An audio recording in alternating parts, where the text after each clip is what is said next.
കേരളത്തിൽ ഇഎംഎസിന്റെ നേതൃത്വത്തിലുള്ള ആദ്യ കമ്മ്യൂണിസ്റ്റ് സർക്കാർ അധികാരമേറ്റിട്ട് ഇന്നേക്ക് 68 വർഷമാകുന്നു.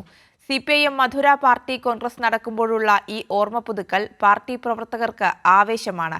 കമ്മ്യൂണിസ്റ്റ് പാർട്ടിയുടെ സ്ഥാപക നേതാവായിരുന്ന ഇഎംഎസ് 1962 അവിഭക്ത പാർട്ടിയുടെയും 1978 മുതൽ 92 വരെ സിപിഐഎമ്മിന്റെയും ജനറൽ സെക്രട്ടറിയായിരുന്നു.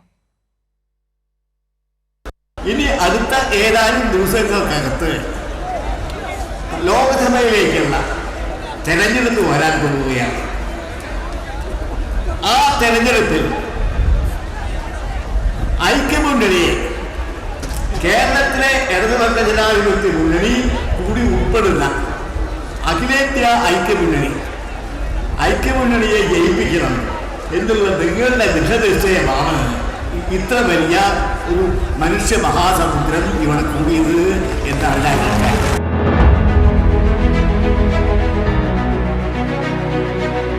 ഇഎംഎസ് അവസാനമായി പങ്കെടുത്ത പാർട്ടി സംസ്ഥാന സമ്മേളനം വരാൻ പോകുന്ന ലോക്സഭാ തെരഞ്ഞെടുപ്പിനെ കുറിച്ചാണ് ഇഎംഎസ് മുന്നറിയിപ്പ് നൽകുന്നത്.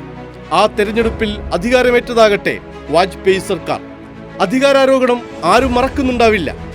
ഇഎംഎസ് ഈ ലോകത്തോട് തന്നെ വിട പറഞ്ഞ മാർച്ച് 19 സ്വാതന്ത്ര്യാനന്തരം സ്വായത്തമാക്കിയ സകല മൂല്യങ്ങളും വിട പറയുന്നതാണ് പിന്നീടുള്ള പതിറ്റാണ്ടുകൾ രാജ്യം കണ്ടത്. രണ്ടാം മോദി സർക്കാരിലെത്തുമ്പോൾ ആ ഫാസിസ്റ്റ് പ്രക്രിയ ഭീകരരൂപമാർജിച്ചു.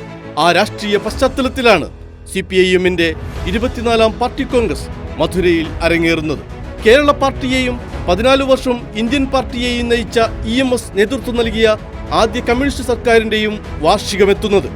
ജന്മിത്തം അവസാനിപ്പിക്കുന്നു, ഭൂപരിധി നിശ്ചയിക്കുന്നു, കുടിയന്മാർക്ക് സ്ഥിരാവകാശം നൽകുന്നു, കുടിയൊഴിപ്പിക്കൽ നിരോധിക്കുന്നു, മിച്ചഭൂമികൾ പിടിച്ചെടുത്ത് വിതരണം ചെയ്യുന്നു, കാർഷിക വ്യാവസായിക ബന്ധ ബിൽ, സാർവത്രിക വിദ്യാഭ്യാസ ബിൽ, ആരോഗ്യരംഗത്തെയും പൊതുവിതരണ രംഗത്തെയും വിപ്ലവങ്ങൾ.